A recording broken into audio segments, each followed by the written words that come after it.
Bienvenue à l'église, on est dans sa présence et nous voulons poursuivre avec notre série en cours. Le prophète Samuel, Dieu a exaucé. Alléluia. Et nous parlons de cette voix prophétique dans une époque de décadence spirituelle. C'est réellement ce que nous voulons développer au travers de ce temps, de cette série ensemble. Il y aura certainement 4 opus et nous sommes dans notre deuxième partie. Nous allons lire les textes de base. Alléluia. 1 Samuel 1, 20, il est écrit: dans le cours de l'année, Anne devint enceinte et elle enfanta un fils qu'elle nomma Samuel, car dit-elle, je l'ai demandé à l'Éternel. Et nous disons Amen. Le prophète Samuel était au service de l'Éternel devant Élie. La parole de l'Éternel était rare en ce temps-là. Les visions n'étaient pas fréquentes. 1 Samuel 3, 1. D'autres textes. Dans 1 Samuel 16, à partir du verset 1er, l'Éternel dit à Samuel: quand cesseras-tu de pleurer sur Saül? Je l'ai rejeté. Ça sera pour la prochaine fois. Et dans le psaume 89, à partir du verset 20, il est écrit: j'ai trouvé David, mon serviteur, je l'ai oint de mon huile sainte. Et nous disons Amen. Tout ce texte va nous montrer le prophète Samuel et au travers de sa vie apprendre ensemble. La dernière fois, je vous parlais du réveil qui s'est déroulé dans les îles Lewis. Vous vous souvenez? Auprès de 2 mamies qui priaient, et à force de prier, elles ont vu la gloire de Dieu se manifester sur cette île-là. Amen. Nous avions développé 2 points. Le premier point était celui-ci, c'est qu'un enfant de la prière, Dieu a exaucé. Samuel, le prophète Samuel, était un enfant de la prière. Et on était en train de dire qu'il y a des destinées comme ça qui s'enfantent dans la prière. Les grands instruments de Dieu les appellent les étoiles qui brillent plus que les autres, mais en réalité, elles sont enfantées par la prière. Et il nous faut comprendre cela, c'est que si tu subis trop d'attaques, de situations difficiles, c'est qu'il y a une destinée sur ta vie qui est différente. Alléluia. Continue, persévère, parce que ton Dieu arrive. Amen. Deuxième chose que nous avions partagée la dernière fois, c'est celle-ci, c'est qu'une voix prophétique doit s'élever dans une époque de décadence spirituelle. Et on a parlé de 3 symptômes de la décadence spirituelle. Le premier symptôme, c'était un sacerdoce corrompu. C'est ce que nous avons vu ensemble au travers de l'histoire de Samuel. Et le deuxième symptôme, c'était un leadership défaillant. Oui, un leadership défaillant, c'est l'un des symptômes du déclin spirituel. Et le troisième symptôme, c'était celui-ci, c'est que le peuple se retrouvait sans repère. Sans repère, l'arche avait été perdue, ainsi de suite.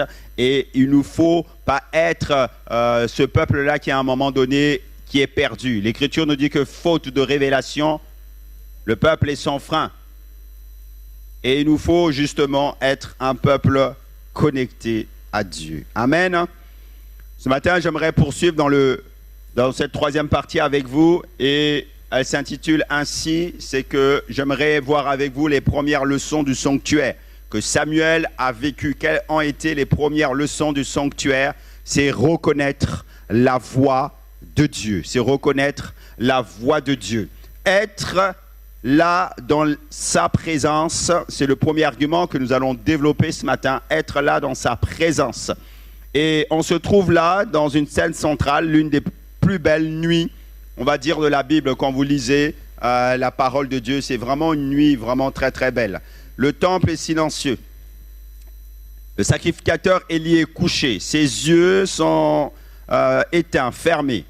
La lampe de Dieu brûle encore.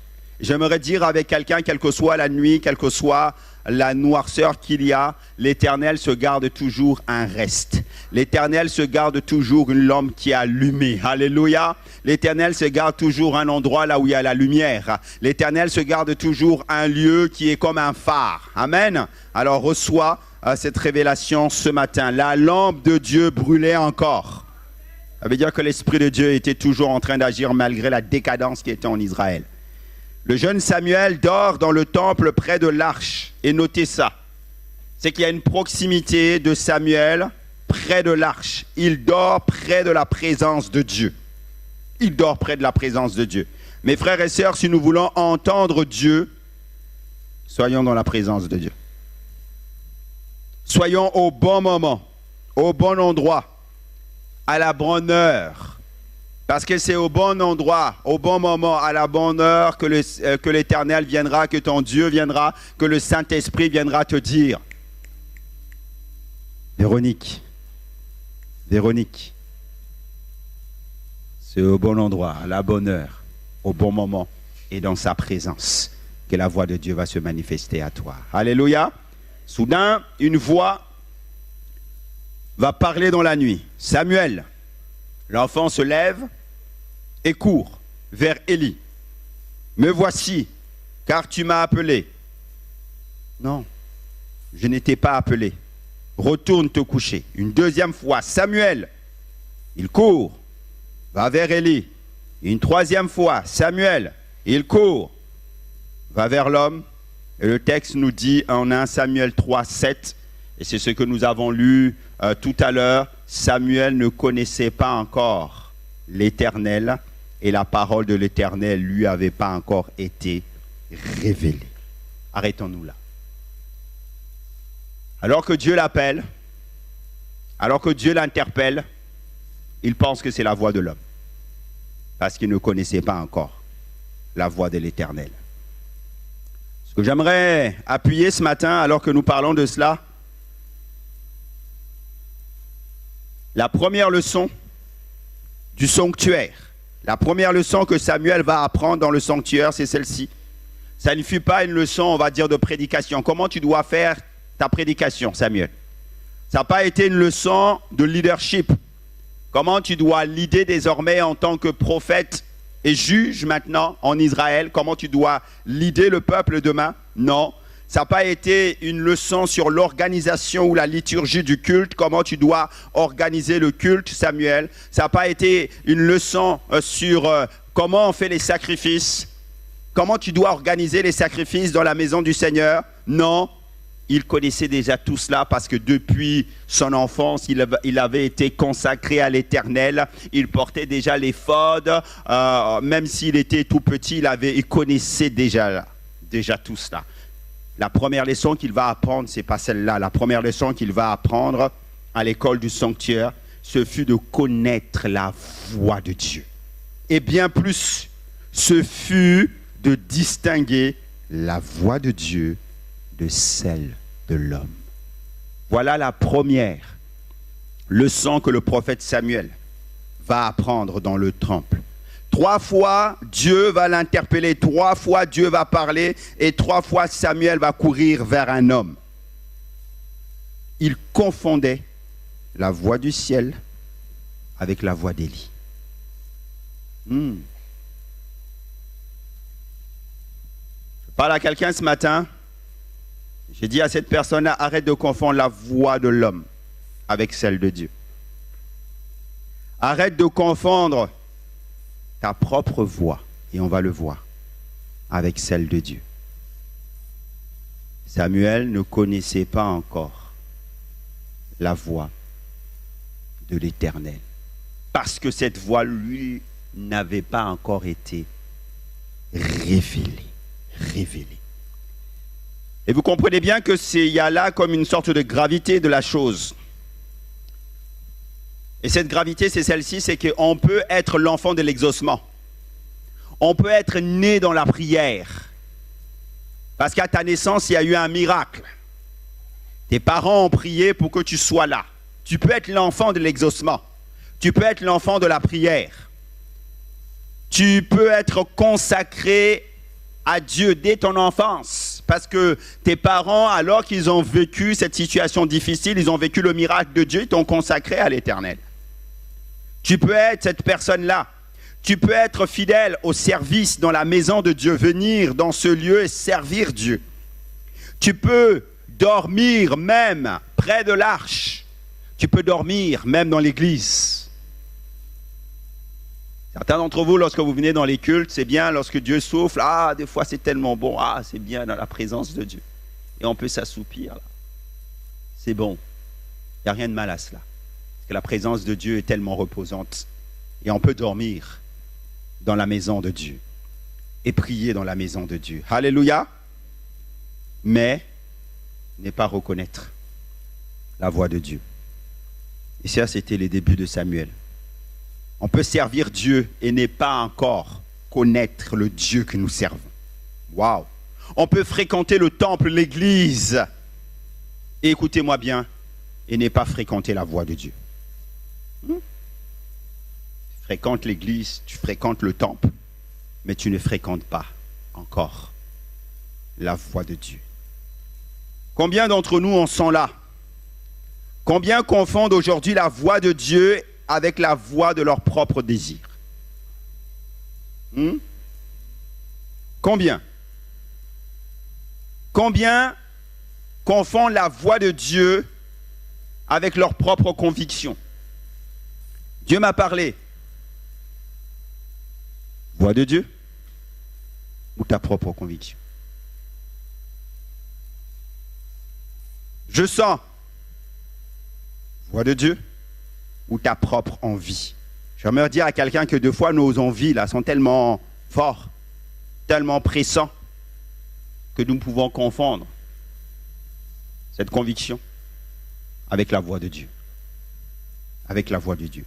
Combien confondent la voix des hommes influents de ce monde avec la voix de Dieu? Je parle des grands pasteurs influents de ce monde, je parle des leaders de tendance sur les réseaux sociaux, je parle de tous ceux qui ont une voix et qui parlent. Combien peuvent confondre leur voix, cette voix des hommes, à la voix de Dieu? La voix des hommes n'est pas la voix de Dieu, aussi saint que soit un homme. Nous sommes messagers de la parole de Dieu. Mais ce n'est pas la voix de Dieu pour toi dans la circonstance que Dieu t'emmène à faire. Alléluia. J'aimerais vous dire que toute la crise d'autorité d'aujourd'hui, comme nous l'avons dit la dernière fois, elle commence là, quand le peuple de Dieu confond la voix de Dieu avec sa propre voix ou celle des hommes. Celle des hommes. Une génération qui ne sait plus aujourd'hui distinguer les voix de la voix principale, de la voix de Dieu. J'aimerais vous dire que c'est pourquoi le diable ne cherche pas d'abord à nous faire pécher, mais il cherche d'abord à brouiller notre écoute. Je reprends. C'est pour ça que le diable, en fait, des fois, il ne s'acharne pas dans notre vie à nous faire pécher. Nous sommes environnés de toutes sortes de péchés. Vous savez, c'est ce que l'Écriture nous dit. Le diable, des fois, ne cherche pas à nous pousser dans le péché, mais il cherche à brouiller notre écoute de la voix de Dieu. Parce qu'il sait que c'est ça le principal. Depuis le jardin d'Éden, c'est cela. Dieu a-t-il réellement dit? L'écoute. L'écoute. Ton écoute. Et j'aimerais vous dire que lorsque ton écoute n'est pas bonne, il y a quelque chose qui est manquant en toi. Quand ton écoute n'est pas bonne, tu es enclin à prendre des murs. Quand ton écoute n'est pas bonne, tu es enclin à prendre des portes fermées. Quand ton écoute n'est pas bonne, tu peux aller hors de la route et sortir de la route. Le point 2 que j'aimerais partager avec vous, c'est le point B. Deuxième argument, j'aimerais que nous puissions parler du fait comment nous devons reconnaître sa voix. Comment apprend-on à reconnaître sa voix? Samuel est dans le temple, Dieu l'appelle à 3 reprises. Il n'arrive pas à distinguer que c'est la voix de Dieu. Il pense que c'est la voix de l'homme qui l'appelle. Mais on apprend à reconnaître la voix de Dieu au travers de 4 éléments, 4 chemins, 4 écoles du sanctuaire que nous allons voir ce matin. La première école, c'est dans la proximité. La deuxième école, c'est par l'écriture. La troisième école, c'est dans la posture. Et la quatrième école, c'est dans l'intimité. dans l'intimité. Le texte et l'histoire de ce grand prophète nous donnent ces 4 réponses, ces 4 chemins dans le sanctuaire pour apprendre à reconnaître sa voix. Premièrement, dans la proximité du sanctuaire. Samuel, vous savez, dormait dans l'arche. Oui, la voix de Dieu, j'aimerais vous dire, s'apprend là où Dieu habite. La voix de Dieu s'apprend là où Dieu habite. Oui, Dieu n'était ni dans l'ouragan, ni dans les tremblements de terre, ni dans le feu, ni dans un murmure doux et léger. On le voir tout à l'heure. La voix de Dieu s'apprend là où Dieu habite, mes frères et sœurs. Et la question que nous devons nous poser, c'est celle-ci. Dieu habite où? Parce qu'on dit que la voix de Dieu s'apprend là où Dieu habite. Si tu es près de Dieu, tu vas entendre sa voix. Si tu es loin de Dieu, tu n'entendras pas sa voix. Comprenez ce que nous sommes en train de dire ce matin? Si vous êtes près de Dieu, vous entendrez sa voix. Vous entendrez les murmures. Vous entendrez Dieu quand il parle doucement. Mais si vous êtes loin, vous aurez du mal à distinguer la voix de Dieu. Donc, cette voix, elle s'apprend là où Dieu habite. Et la question pour nous, où est-ce que Dieu habite? Et il y a là les éléments qui sont donnés là où Dieu habite. Dieu habite premièrement dans le lieu secret. Et on va l'expliquer. Il habite premièrement dans le lieu secret. Matthieu 6 nous dit, « Mais quand tu pries, entre dans ta chambre, ferme ta porte, et prie ton Père qui est là dans le lieu secret, et ton Père qui voit le secret te le rendra. » Et nous disons Amen. Dieu habite dans le lieu secret. Samuel dormait dans l'arche, dans le lieu secret de Dieu. L'arche était le lieu de la manifestation tangible de la présence de Dieu. Il était là au bon moment, au bon endroit. Dieu habite là, dans le lieu secret. Quel est ton lieu secret? Est-ce que tu visites régulièrement ton lieu secret? Samuel, il était là tout le temps. Est-ce que tu as un lieu secret? Est-ce que tu as une place qui lui est dédiée? Est-ce que tu as un temps où tout cesse pour que toi tu puisses le rencontrer? S'il n'y a pas ça, ben, tu n'entendras pas sa voix. Tu auras du mal à entendre sa voix. Parce que Dieu parle dans le lieu secret. Dieu parle dans un endroit bien spécifique. Deuxième lieu où Dieu parle, il parle dans l'adoration. Dieu habite dans l'adoration.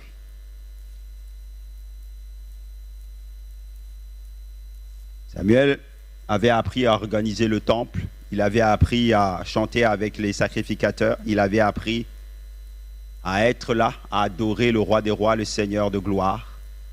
J'aimerais dire à quelqu'un qui sait que Dieu habite dans l'adoration.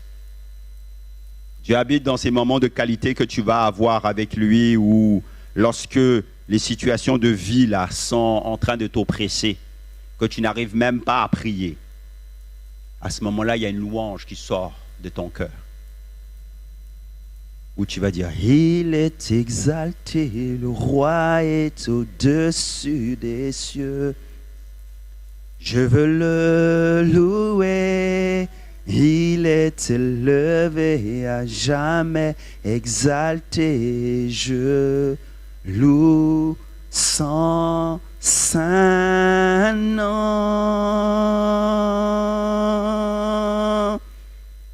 Il est Seigneur, sa vérité règne tout l'univers se réjouit dans son saint nom. Il est exalté, le roi est au-dessus des cieux. Tu es en train de dire à ce Dieu-là qui est au-dessus de tout, malgré la circonstance que tu es en train de vivre. Il y a des moments où ta prière, là, elle a du mal à sortir parce que la situation, elle est tellement là en train de t'oppresser. La seule façon d'exprimer cette reconnaissance, d'entrer en contact dans le lieu secret avec Dieu, c'est au travers de l'adoration. Dieu habite au milieu des louanges de son peuple. Dieu habite lorsque toi, dans ta présence, tu commences à adorer. Alors que tu adores, les choses qui t'environnent à ce moment-là se ternissent. Les choses qui t'environnent à ce moment-là ne sont plus. Ce qui compte, c'est lui. Ce qui compte, c'est sa présence. Et si ce qui compte, c'est ta présence, ce Dieu-là viendra à toi certainement et assurément. Parce qu'il siège au milieu des louanges. Et alors que tu es en train de l'adorer, une force vient en toi. Le courage vient en toi. La foi vient en toi. La puissance vient en toi. Et la capacité maintenant de faire face aux circonstances de ta vie se manifeste à ce moment-là. Où est-ce que Dieu habite, troisièmement? Il habite dans le silence prolongé devant lui. Et c'est tellement important que nous puissions le faire ressortir du texte ce matin, dans le silence prolongé devant lui. Samuel était là dans le temple, il dormait dans l'arche, dans le silence.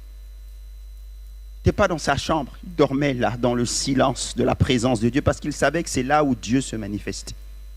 Il avait soif de Dieu. J'aimerais vous dire qu'il y a des gens dans ce monde-là qui ont peur du silence. Est-ce que vous avez déjà remarqué ça? Dès qu'il y a le silence, là, les gens, il y en a qui sont... Il ne faut pas qu'il y ait de silence. Il faut à chaque fois que... Dès qu'il y a le silence, il y a un problème. Pourquoi? Parce que les silences les emmènent à regarder aux vraies choses, à regarder à ce qui se passe en eux. Ils ne veulent pas ça. Donc le silence dérange. Il faut parler. Or, Dieu aime le silence. Il parle quand il y a le silence. Samuel ne restait pas dans l'arche 5 minutes, 10 minutes. Il y passait la nuit, dans le silence, prolongé devant Dieu. Qui pratique le silence devant Dieu? Qui pratique le silence devant Dieu? Si ce n'est pas encore ta pratique, j'aimerais t'encourager à pratiquer le silence devant Dieu. C'est tellement important. Parce que nous allons le comprendre tout à l'heure, là, au fur et à mesure que nous allons avancer. Ce que Dieu attend de toi, ce n'est pas que tu parles d'abord. C'est que tu sois silencieux dans sa présence. Où est-ce que Dieu habite ensuite? Dieu habite dans la maison de Dieu. Dites avec moi, maison de Dieu. Et Samuel l'avait compris. Il habitait dans la maison de Dieu. C'était sa demeure. Il n'avait même pas une maison, hein, Samuel. Tout petit, ta maison, c'est le temple. Peut-être que les autres enfants lui posaient la question, mais toi, t'habites où, toi? Moi, j'habite dans le temple. Mais c'est pas une maison, ça. Si, c'est ma maison. C'est là-bas que j'habite. Waouh! Dieu habite dans la maison de Dieu, mes frères et sœurs. Il habite dans la maison de Dieu. Et vous remarquerez que le jeune Samuel était dans le temple. Il habitait là, dans la maison de Dieu. Ce matin, je veux parler à ceux qui regarderont cette prédication. Et je ne parle pas principalement à ceux qui sont présents. Parce que si vous êtes présents, c'est que vous êtes dans la maison de Dieu. Je reparle à ceux, premièrement, principalement, ceux qui regarderont cette prédication en streaming. À ceux qui disent, chez moi je prie. Dieu habite dans la maison de Dieu. À ceux qui pensent que il y a plein de théories qui s'immiscent ici là sur internet, à ceux qui pensent que on n'a plus besoin de l'église. Je peux prier chez moi. Dans l'absolu, oui. Mais Dieu habite. Si tu veux entendre la voix de Dieu, ce n'est pas chez toi que tu vas l'entendre. C'est dans la maison de Dieu. Dieu a appelé son ecclésia, son église, son assemblée, ecclésia, hors du monde pour qu'il puisse parler à son cœur. C'est comme dans Osée, il est écrit que je l'emmènerai au désert. Et là, je parlerai à son cœur. Dieu te sort de ce monde, il te sort de tes intérêts, il te sort de tes centres d'intérêt que tu peux avoir chez toi à la maison parce qu'il y a trop d'éléments à la maison qui te happent la présence de Dieu. Et il te met dans un lieu où il va pouvoir parler à ton cœur. Et force est de constater que lorsque tu es à l'église, tu es obligé d'écouter. Mais quand tu es chez toi en train de suivre ta prédication dans le streaming, tu es en train de laver la vaisselle.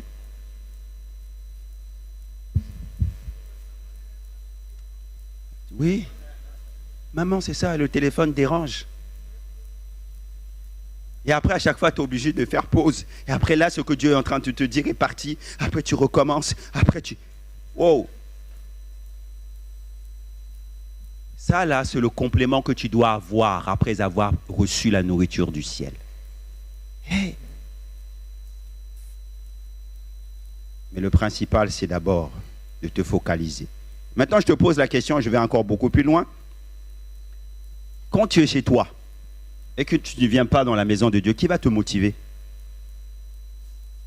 Quel est le frère, la sœur qui va te motiver à faire telle ou telle chose, à aller dans le lieu secret, à écouter attentivement? Qui va te motiver? Personne, parce que tu es livré à toi-même. Et tu es livré à tous tes centres d'intérêt. Tu es livré. Et c'est eux qui te dictent. C'est plus la présence de Dieu.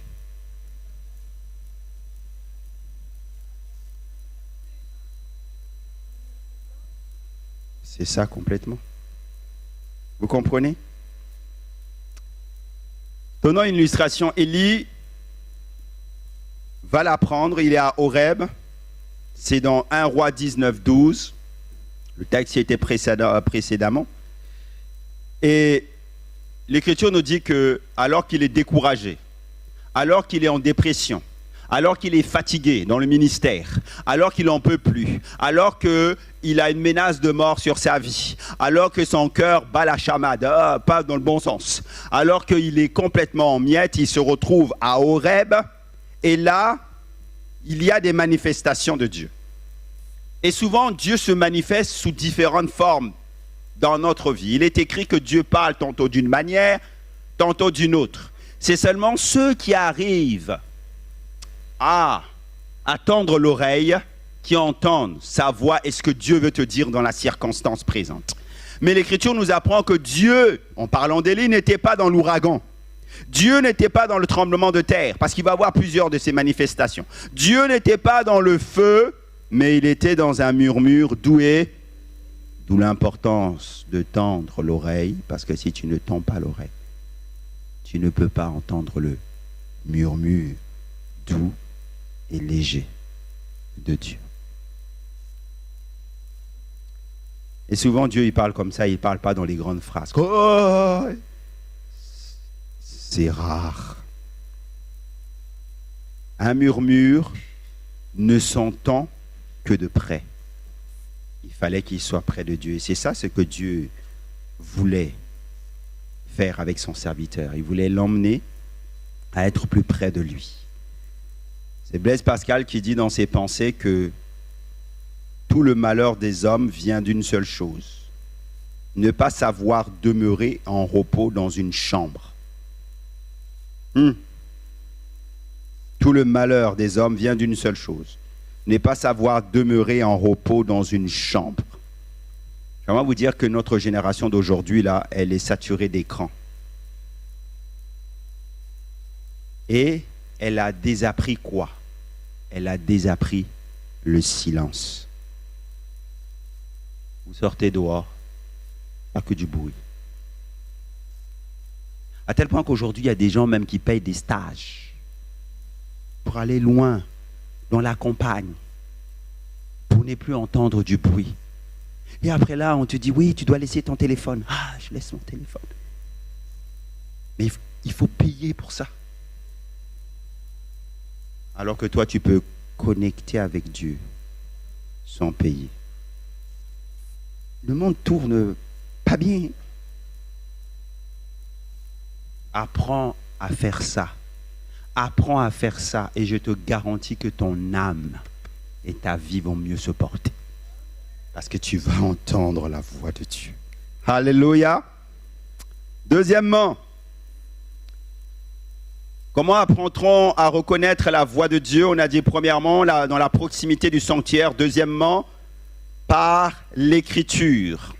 1 Samuel 3,7, il est écrit: Samuel ne connaissait pas encore l'Éternel et la parole de l'Éternel ne lui avait pas encore été révélée. Alléluia.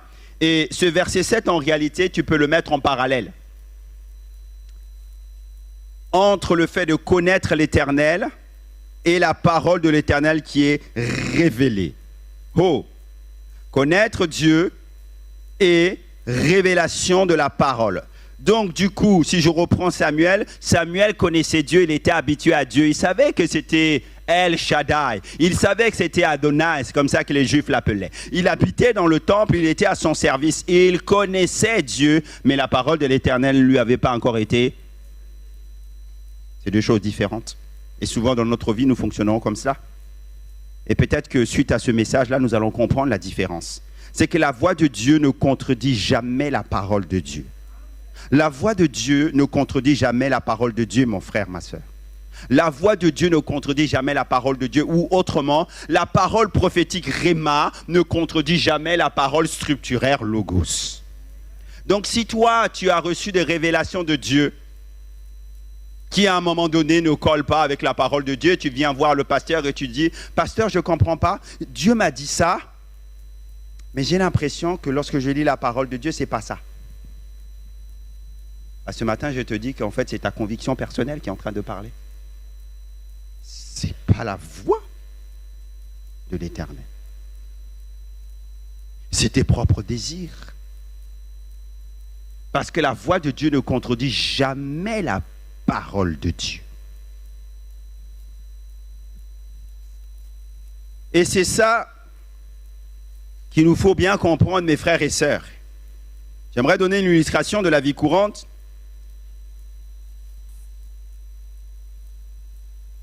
Parce que j'étais dans l'ancienne église, je l'ai entendu plusieurs fois du pasteur Polo, cette illustration.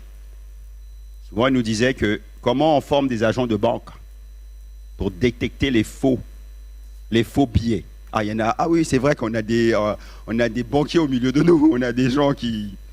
Comment on détecte les faux? Comment on apprend aux agents de banque là à détecter les faux? C'est très très simple. On ne leur fait pas d'abord toucher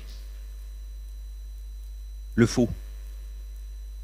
Pourquoi? Parce qu'il existe des vrais faux, mais il existe surtout d'innombrables changements de contrefaçon sans cesse. Donc toi, tu ne pourras jamais apprendre les 20 000 contrefaçons qui existent. Ta mémoire là, non. Comment on fait? On leur fait passer entre leurs mains pendant des semaines, des mois, le vrai billet, afin qu'ils comprennent les filigrammes qu'il y a, la texture, le poids, qu'ils voient le contour du vrai, qu'ils sentent le vrai, parce que le vrai se sent, qu'ils s'imprègnent du vrai, que leurs mains là, tu sais, quand tu touches un billet du Monopoly avec un vrai billet, déjà, afin que demain, lorsque le faux passera devant toi, ah, faux. Tu sais déjà que c'est le faux. Et mes frères et sœurs, il en est de même pour la présence de Dieu. Plus tu vas être imprégné du vrai, de la parole, plus cette parole-là va s'imprégner en toi, moins les fausses voix auront raison de toi. Tu comprends? Et donc la question que tu dois te poser ce matin, est-ce que je suis assez imprégné du vrai? Est-ce que je suis assez imprégné de la présence de Dieu? Est-ce que je suis assez imprégné du logos d'abord? De la parole de Dieu, afin que lorsque le Réma vient, la voix Réma vient, je puisse savoir qu'elle vient de Dieu. Est-ce que je suis assez imprégné de cela? Oh! Pasteur, je n'arrive pas à reconnaître la voix qui me parle. Je ne sais pas Que faire? Est-ce que tu es assez saturé de la Bible? Est-ce que tu es assez saturé de la parole de Dieu? C'est pour ça qu'à l'église, on met en place tout cela au travers des cours de baptême, au travers des cours de croissance, au travers des cours de Cérève Académie, pour que nous soyons imprégnés du logos, de la parole, afin que lorsque la voix Rima parle, nous puissions la reconnaître. C'est tellement important. Parce que si tu n'es pas imprégné du vrai, tu seras ballotté. Tout vent de doctrine, comme nous dit la parole de Dieu, toute influence. Tu ne sauras pas faire les bons choix. Parce qu'il y a des choix qui ne s'entendent que dans le murmure doux et léger. Dans Jean 10, 4, Jésus dit, « Les brebis suivent le berger, parce qu'elles connaissent sa voix. Elles ne suivront point un étranger parce qu'elles ne connaissent pas la voix des étrangers. » Ça revient au billet de banque. Quand tu connais la voix du bon berger, tu suivras la voie du bon berger. Dans cette image-là, en fait, il y a pensez à véritablement au berger avec les brebis. Je ne sais pas si vous avez déjà vu dans les montagnes le berger avec les brebis. Les brebis sont toujours un peu, comme vous les voyez, un peu dans tous les sens. Mais dès que le berger parle, qu'est-ce qu'elles font? Elles se regroupent toutes. Elles arrivent derrière lui et puis elles marchent. Mais avant, elles étaient complètement... tu as l'impression que si un loup passe là, ça y est, c'est fini, c'est un carnage. Et dès que le berger parle, met sa cloche, elles connaissent la voix du berger. La voix du berger. Elles connaissent tellement la voix du berger, c'est que s'il y a même un autre berger là qui rencontre les moutons, les autres là, dès que le berger il parle, un berger parle, les moutons ils savent qui est leur berger. Ça se sépare, il n'y a pas un qui, oh tiens, je vais partir avec ce berger-là aujourd'hui. C'est impensable. Même les brebis, ce que Dieu a fait dans la nature, ça nous parle. Elles marchent derrière le bon berger. Les brebis ne suivent pas la théorie du berger. Mais elles suivent sa voix. Alléluia. Troisièmement, alléluia. Comment nous reconnaissons la voix de Dieu? Troisièmement, dans la posture de la disponibilité. Dans la posture. Cette posture-là, elle consiste à être disponible et prêt à écouter et non pas à parler d'abord. C'est la posture de Samuel. Samuel était dans le temple. Il dormait dans le silence devant Dieu. Et alors qu'il dormait, il ne venait pas d'abord pour parler, il venait pour écouter. Et ça nous parle, mes frères et sœurs, ça nous parle. Ce qui est important aussi de comprendre par rapport à Élie, c'est que Élie, on a dit la dernière fois qu'il était dans une phase descendante. Mais j'aimerais ce matin le rendre justice à ce vieil homme, au crépuscule de son ministère, malgré le fait que Samuel va venir 3 fois l'interpeller. Il va quand même finir par discerner que l'Éternel appelait l'enfant. Et il va lui enseigner une chose. La réponse. Va, couche-toi, et si l'on t'appelle, tu diras, parle, Éternel, car ton serviteur écoute. Car ton serviteur écoute. Malgré le fait que spirituellement il était arrêté, il était encore capable de donner des conseils. J'aimerais dire à quelqu'un que Dieu est capable de parler au travers d'un clochard dans le métro. Je vous ai déjà raconté cette histoire. Un pasteur qui était comme ça en fuite, en rébellion contre Dieu, se retrouve sur Paris. Et là, un clochard le prêche l'évangile. Et il est saisi et il voit que c'est Dieu qui est en train de lui parler. Dieu est capable de parler au travers d'un âne. Dieu est capable de parler au travers d'un enfant dans l'histoire de l'Église. On a vu ça, des enfants prophétisés.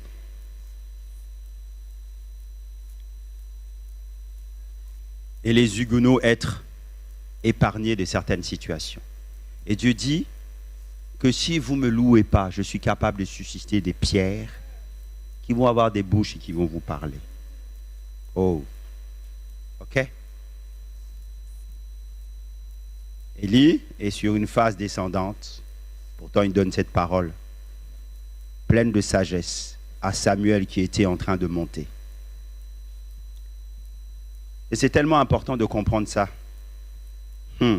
Parce que celui qui est en haut prenne garde de tomber. De tomber.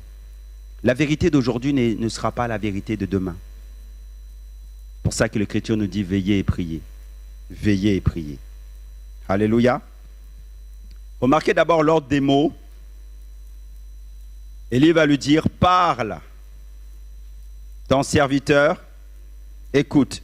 Et non pas, écoute ton serviteur, parle. Et mes frères et sœurs, des fois, c'est ce qui est écrit, c'est qu'on doit se l'avouer, c'est que beaucoup de nos prières sont construites, on va dire, à l'envers. Et c'est des monologues simplement que nous posons devant Dieu. Nous déposons notre liste de prières devant lui. Et après avoir déposé la liste, on n'attend même pas que Dieu puisse répondre et on raccroche. Bye bye. Hein? Bye bye, on se comprend. Et là tu pars. Sans que Dieu ait eu la possibilité de te dire quelque chose. Comme quelqu'un qui partirait chez un médecin. Et là, surtout le nôtre, celui de Ketli et les enfants là. Ah, lui là, c'est vraiment un bon médecin. Quand tu arrives, il veut vraiment décortiquer ce qui s'est passé. Alors c'est à quelle heure? C'était quel jour? Quels ont été les symptômes? Mais toi tu dis, mais je suis un médecin moi. Qu'est-ce que tu as vu? Parce que ce n'est pas la même chose. C'est fort. Tu as mal fort. À quel côté? C'est comment? C'est un bon médecin. Mais imaginez-vous, il vous donne tous ces détails-là. Et toi, tu racontes tout ça, là, ce qui s'est passé. Et au moment où il va te donner la réponse, toi, tu prends tes affaires. Bye bye. J'ai parlé, c'est bon. Mais est-ce que ce n'est pas ce que nous faisons souvent avec le Seigneur? Viens, on dépose notre liste là, on parle. Parce qu'on a enregistré dans notre esprit que la prière, c'est parler à Dieu. Il n'y a pas de mal à ça. Mais avant de parler, il faut écouter. Je parle ton serviteur, écoute. Et c'est peut-être la prière que nous devrions faire. C'est celle qui est en vert, pas celle qui est en rouge. Écoute ton serviteur, parle. Ça, c'est ce que beaucoup pratiquent à un moment donné. Parce que notre cœur, lorsque nous venons dans sa présence, est tellement chargé. Ah Seigneur, il faut que je te dise. Là, il faut que je me libère. Seigneur, tu as vu ce qu'ils m'ont fait? Au boulot, là, non, j'en peux plus avec lui. J'en peux plus avec elle. Seigneur, regarde, venge-moi. Et là, on parle. Et là, le Seigneur, il t'écoute, écoute. Maintenant, quand tu es fatigué, le Seigneur, lui, veut maintenant apporter sa solution. C'est là que tu dis, ah, il est temps de partir. T'es parti. Sans jamais avoir de solution. Sans jamais avoir de réponse. Dieu veut d'abord que tu écoutes et lui te parler. Et quand Dieu parle, il ne parle pas tout de suite. Est-ce que vous avez compris ça? Des fois, il parle au bout de 1 heure, 2 heures. Et quand il va parler, il va juste te dire quelque chose, un mot, une image. Et là, tu dis, mais tout ça pour ça? Ça, c'est Dieu. Ça, c'est Dieu. Mais ce qu'il te donne à ce moment-là, c'est ce qu'on appelle une révélation de sa présence. Et donc, Samuel, lui, il apprend cette posture inversée. C'est l'oreille avant la bouche. L'oreille, franchez-la, avant la bouche. Et l'oreille, c'est d'abord l'écoute, avant de pouvoir parler. Combien d'entre nous, avant même d'entrer en prière, Nous venons d'abord dans sa présence. Nous disons, Seigneur, maintenant je veux entrer dans ta présence. Et tu viens simplement prosterner à genoux. Et tu écoutes, comme Samuel. Tu es là dans sa présence, dans le lieu secret, tu écoutes. Ça dure 15, 20, 30, 50 minutes. On n'est plus habitué à ça, parce qu'on aime le bruit. Et quand je te parle de ça, de faire ça, c'est même d'éteindre la musique. Il n'y a même pas de louange. Ah non, mais la louange, ça m'aide. Des fois où le Seigneur, lui, il veut juste... Vous voyez? Trop de parasites. Trop de parasites. L'oreille avant la bouche. Vous connaissez le pasteur Andrew Murray, il disait dans son livre « Attendre Dieu » et ça va s'afficher, il disait « Avant de parler à Dieu, il faut laisser Dieu nous parler. » Il faut laisser Dieu nous parler. C'est que la véritable prière commence par le silence de l'âme qui attend. Le silence de l'âme qui attend. Et Dietrich Bonhoeffer, celui qui a été persécuté, vous vous souvenez, sous l'occupation allemande parce qu'il a caché des Juifs et il est mort, disait « Celui qui n'écoute plus Dieu finira par ne plus rien avoir à dire aux hommes. Car l'amour de Dieu commence par l'écoute de sa parole. » Comment veux-tu avoir une parole pour ton frère, ta sœur, un encouragement, une parole prophétique d'exhortation, si tu n'écoutes plus Dieu, si tu n'écoutes pas Dieu?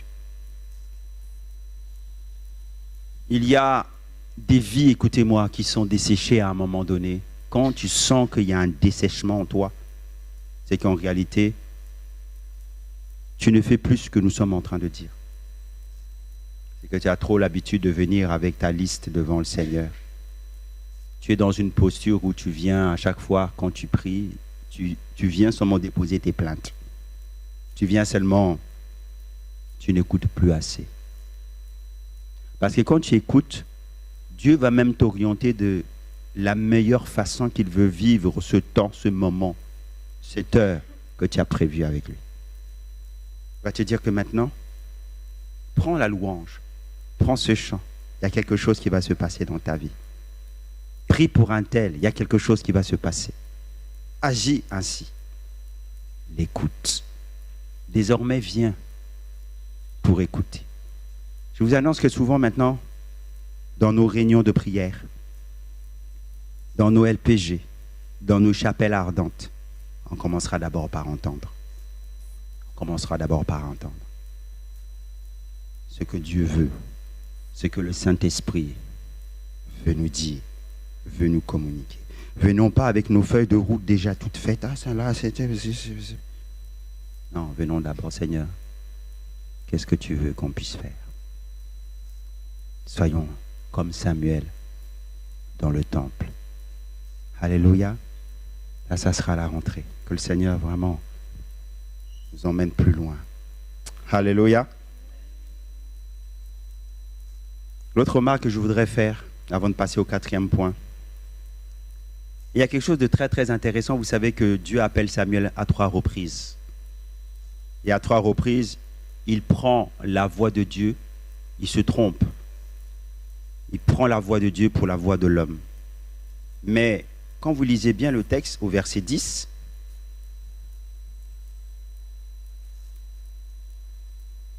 Dieu l'appelle une 4e fois. Est-ce que vous avez déjà vu ça dans le texte? Et il y a une particularité, c'est que la 4e fois, Dieu l'appelle 2 fois. Il dit Samuel, Samuel. Alors que toutes les autres fois, Dieu disait seulement Samuel. Samuel, Samuel. Toutes les fois où vous veillez, dans la parole de Dieu, vous verrez Dieu insister ainsi, c'est qu'il y a comme quelque chose de décisif, quelque chose une insistance, quelque chose d'important. Samuel, Samuel. Et ce Samuel renvoie aussi, parce que le nom de Samuel est quelque part doublé, il renvoie aussi à la manière dont Dieu a appelé Abraham et à la manière dont Dieu a appelé Moïse. C'est la même façon, 2 fois. Et Dieu insiste. Dieu insiste. Et au moment où Dieu va insister comme ça, l'enfant va être saisi de crainte et il va répondre simplement « Parle, car ton serviteur écoute. » Il n'ose même plus prononcer le nom de l'Éternel. Vous vous souvenez? Avant, il prononçait le nom de l'Éternel. Mais là, il n'ose même plus prononcer le nom de l'Éternel. Parce qu'il est saisi de crainte. Il a compris qu'il s'est trompé. Il a compris qu'il a appris la voix, il a confondu la voix de l'homme avec celle de Dieu. Et donc, quand il reconnaît cette voix, il a peur, premièrement, que Dieu lui reproche quelque chose. Donc il dit, parle, ton serviteur écoute. Mais l'essentiel est là, c'est qu'il se met dans une posture de disponibilité. L'essentiel est là. Même s'il s'est trompé, à un moment donné, il a mélangé les voix, mais c'est que maintenant il dit parle, ton serviteur écoute, il se met dans une attitude de disponibilité. Dieu cherche d'abord, mes frères et sœurs, des personnes qui sont disponibles, des oreilles qui sont ouvertes et qui vont écouter, pas des personnes éloquentes. Il cherche d'abord des gens qui vont avoir une oreille disponible, prête à écouter, prête à écouter. Alléluia.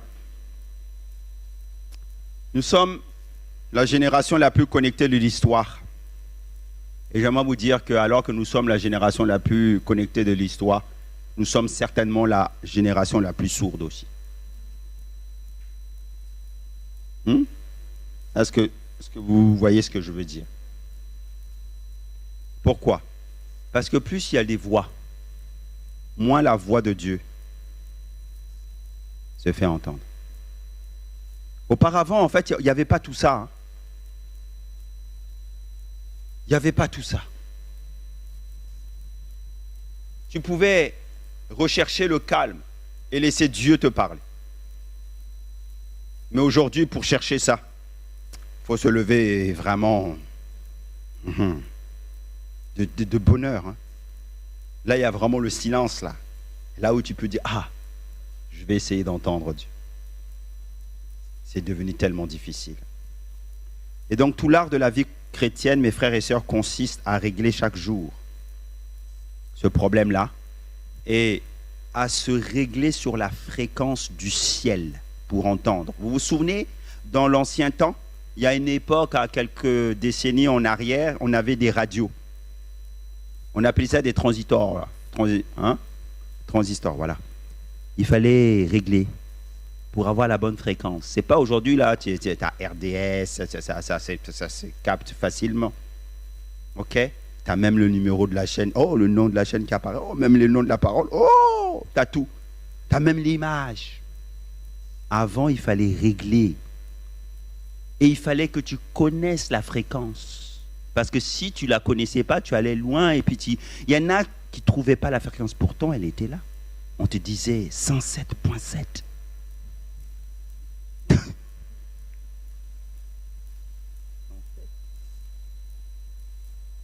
Et il fallait tendre l'oreille pour savoir qui parlait. Parce que, ah tiens, c'est le gars de 107.7. Tu comprends? Parce que tu pouvais tomber sur d'autres fréquences qui venaient du Maghreb, d'ailleurs. Ah, non, c'est pas ça. Toute la vie chrétienne aujourd'hui, elle, consiste à se régler sur la fréquence du ciel. Parce qu'il y a trop de parasites qui sont en train de parler. Trop d'autres voix qui sont en train de parler. Alléluia. On finit avec ça et on va terminer ce matin. Quatrièmement, comment pouvons entendre la voix de Dieu? C'est dans la reconnaissance. De comprendre que la reconnaissance de la voix grandit avec l'intimité. La reconnaissance de la voix de Dieu grandit avec l'intimité. Et je commence par une petite image, une image de la vie courante pour commencer. Et si vous allez, je ne sais pas, allez, dans une maternité. Dans une maternité, il y a 10 nouveau-nés qui pleurent en même temps. Et si un visiteur vient là de passage, tous les cris des enfants qu'il va entendre là, c'est comme un concert qui va être indescriptible et il va même pas savoir qu'est-ce que ça veut dire. Des cris interchangeables et les uns les autres. Un enfant, vous savez qu'un enfant crie, des fois c'est un cri d'enfant quoi.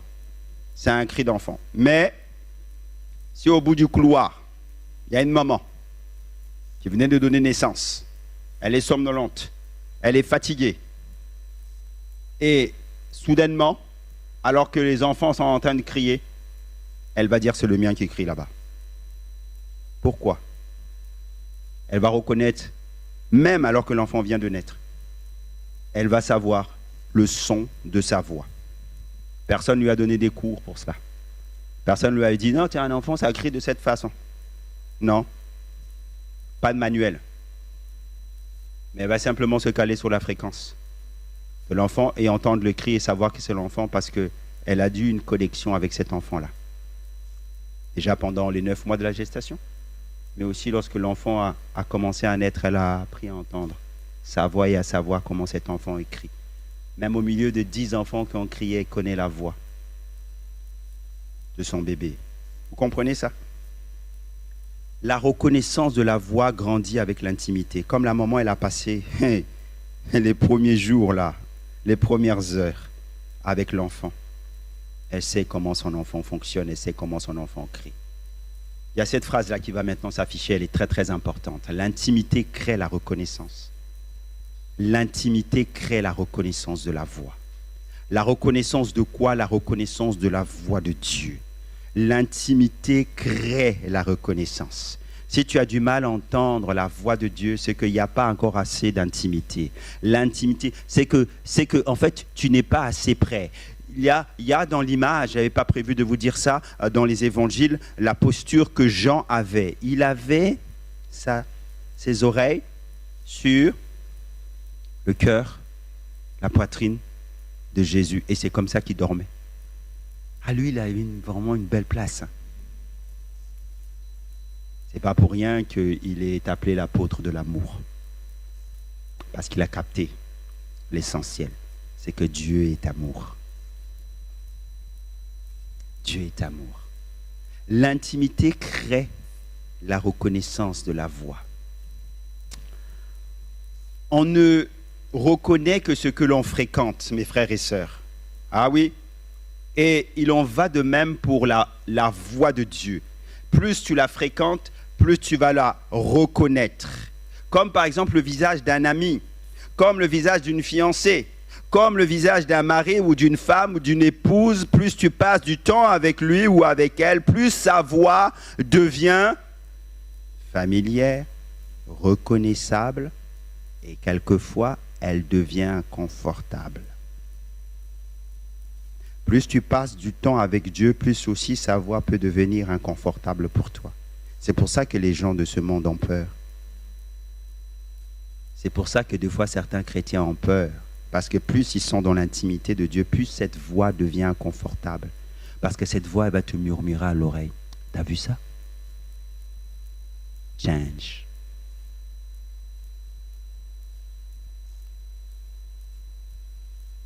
Alléluia. Mais aimons cette voix. Parce que lorsqu'elle te dit change, ce n'est pas pour t'enfoncer, c'est pour t'élever. Alléluia. C'est pour te lever. Et nous avons besoin d'aller beaucoup plus loin. Alléluia. Oswald Chambers disait, la voix du Saint-Esprit est douce comme une brise, si douce que celui qui ne vit pas dans la communion avec Dieu ne l'entendra jamais. Eh oui. Si tu ne vis pas dans la communion du Saint-Esprit, tu auras du mal à entendre la voix du Saint-Esprit parce qu'elle est douce. Le Saint-Esprit est un gentleman. La moindre chose peut, vous savez, faire fuir le Saint-Esprit. Parce que le Saint-Esprit est sensible. Sensible. Puissions-nous écouter. Puissions-nous écouter. Et c'est précisément ce que Samuel nous apprend. C'est que la reconnaissance de sa voix, elle grandit dans l'intimité. Elle grandit dans l'intimité. Ce qui s'est produit cette nuit-là à Silo avec le prophète Samuel, quand la voix retentit une 4e fois, Dieu va l'appeler Samuel, Samuel, doublé de son nom. Ça va faire en sorte que Samuel va courir désormais, non plus vers l'homme, mais vers Dieu en disant, je suis ton serviteur. Parle maintenant. Quelque chose avait changé. 3 fois, il y a eu méprise, mais la 4e fois, il va répondre en disant, parle, car ton serviteur écoute. Car ton serviteur écoute. Nous passons trop vite et j'aimerais conclure sur la portée de ce chapitre, de cet instant. Cette nuit-là, en fait, dans le sanctuaire, Samuel va apprendre quelque chose de fondamental. Ce n'est pas quelque chose de spectaculaire. Ce n'est pas quelque chose qui drainait des foules. Ce n'est pas quelque chose du tonnerre. Souvent, on aspire à des manifestations, à ce que les anges descendent, à ce que des choses comme ça là viennent. Non, non, non, non, non. Ce n'est pas ça qu'il va apprendre. Il va juste tendre l'oreille, son oreille d'enfant, dans l'obscurité qui était là. Et il va entendre pour la première fois Dieu lui parler. Et je prie vraiment pour que vous et moi, chacun d'entre nous, nous puissions développer cette écoute-là. Que quelqu'un écoute. Ne méprise donc jamais tes rendez-vous cachés avec Dieu. Et on finit avec là. Et ta chambre de prière, aussi imparfaite qu'elle soit, elle peut paraître insignifiante. Mais j'aimerais te dire que le ciel, même dans le ciel, mais le ciel d'une génération peut s'ouvrir. Le ciel peut s'ouvrir par seulement une seule écoute, par une seule oreille consacrée. C'est comme ça que Samuel a été une solution pour tout Israël, c'est parce qu'il a fait l'effort d'écouter. Tu veux être une solution pour ta famille, fais l'effort d'écouter. Tu veux être de celle, Marine, qui construit des ponts entre les personnes et qui rapproche les personnes qui sont loin des autres et de Dieu. Apprends à écouter. Parce que tu peux être une solution pour beaucoup de gens. Je termine en vous disant, ne méprisez jamais les Élie. Les Élie, ce sont ces gens-là que Dieu a mis devant vous. À un moment donné, ils peuvent faire des erreurs. À un moment donné, ils peuvent chuter. À un moment donné, ils peuvent tomber. À un moment donné, vous verrez qu'il y a des pasteurs connus, tels ou tels, qui ne sont plus. Ils sont tombés. Ne méprisez jamais le travail qu'on fait. C'est Élie. Parce que si vous êtes là aujourd'hui, c'est parce qu'ils nous ont ouvert la voie. Que celui qui est en haut aujourd'hui prenne garde de tomber. Inclinons nos fronts et prions ensemble. Alléluia.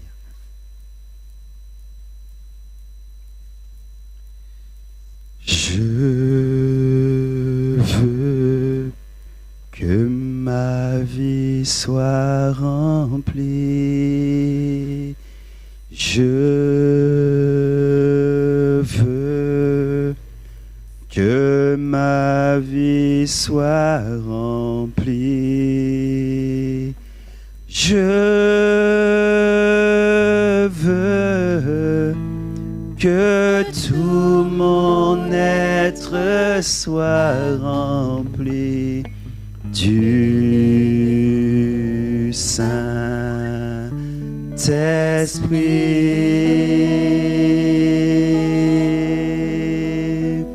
Je veux que tout mon être soit rempli du Saint-Esprit.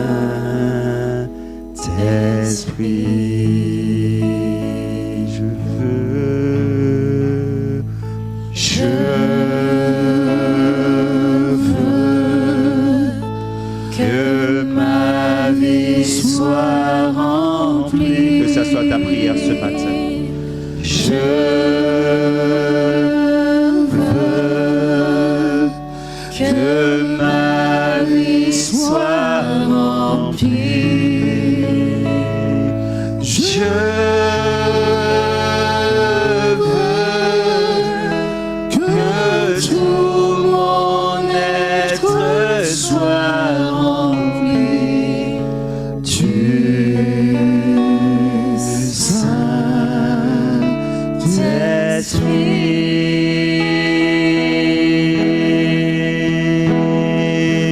Je veux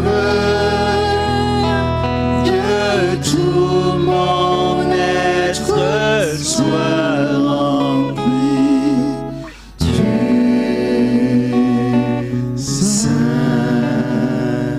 Saint-Esprit. Pendant que les musiciens continuent à prendre ce chant, alors que vous êtes sur votre chaise, vous allez faire cette prière et demander au Seigneur, Seigneur, apprends-moi véritablement à être dans la posture de Samuel.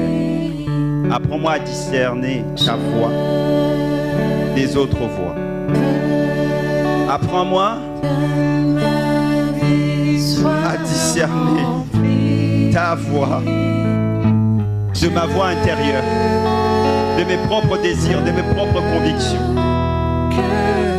afin que désormais je ne me trompe plus.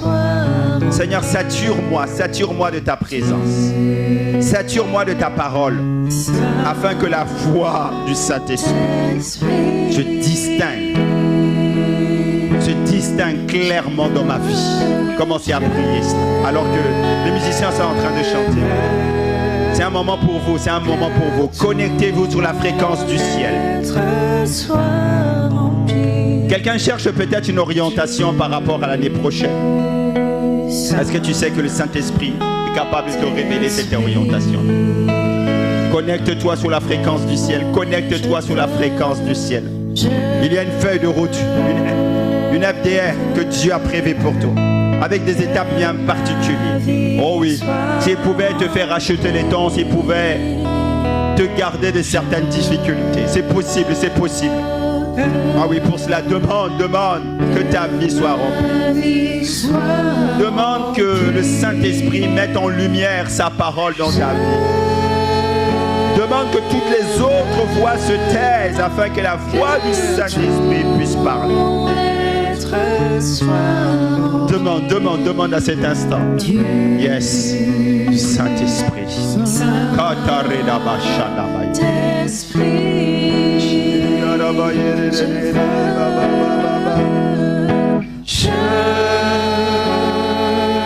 Seigneur, moi je veux, Seigneur. Ah, sature-moi. Je prie, Seigneur mon Dieu, pour une personne,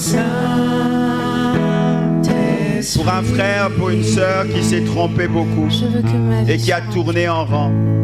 Je prie, Seigneur, maintenant à ce carrefour, que la voix du Saint-Esprit maintenant s'impose dans sa vie et que désormais ses pas maintenant soient dirigés, qu'il entende ta voix dans un murmure doux et léger. Tu ne parles pas au travers de grandes choses. Tu ne parles pas dans le tonnerre, tu ne parles pas, Seigneur mon Dieu, dans l'ouragan, dans la tempête, dans le vent, mais tu parles par le murmure doux et léger. Et ce matin, Seigneur, tu mets une conviction qui vient seulement de toi, tu parles. Seigneur, nous voulons tendre l'oreille maintenant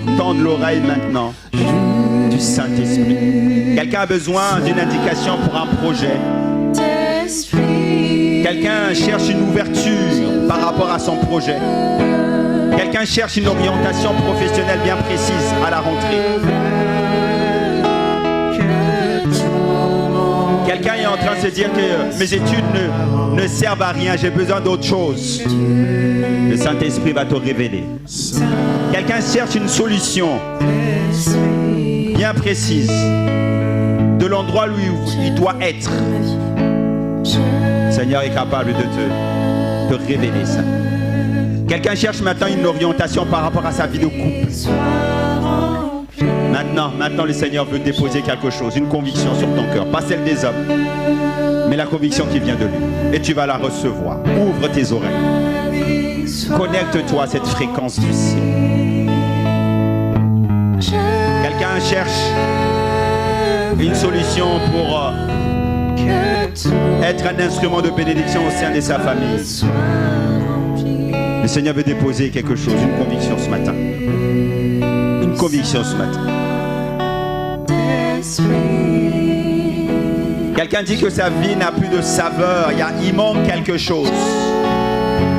Et j'aimerais te dire que c'est quelque chose là qui manque alors que tu vis comme le dessèchement spirituel. Ce qui te manque là à cet instant, c'est la connexion avec la fréquence du ciel. C'est seulement ça. C'est ça qui te manque, premièrement. Apprends à écouter la voix. Apprends à écouter la voix. Apprends à écouter la voix. Et demande d'être saturé de sa présence. Sois rempli du Saint-Esprit. C'est pas un appel comme les autres ce matin. Alors qu'on va prier tout à l'heure, je vais demander au peuple de Dieu de se lever et on va prier. Certains d'entre vous, vous allez recevoir des idées. Certains d'entre vous, vous allez recevoir des solutions. Certains d'entre vous, vous allez recevoir comme des certitudes qui vont être déposées sur votre cœur. Je vous en prie, écrivez-les. Écrivez-les tout à l'heure à la fin du culte en sortant de ce lieu. Dressez par écrit ce que Dieu va vous montrer. Parce que Dieu ne parle pas pour rien. Là où son nom est déclaré, prononcé, il est celui qui se manifeste. Il parle, on l'a dit, dans la maison de Dieu. Il parle dans la maison de Dieu. Et vous qui allez nous écouter en streaming, le même Dieu qui agit présentement est celui aussi qui va venir dans vos maisons. Alors faites aussi le même exercice. Quand on va prier, recevez les pensées de Dieu et allez les écrire afin qu'elles vous soient profitables dans le nom de Jésus. Peuple de Dieu, levons-nous ensemble, nous allons prier.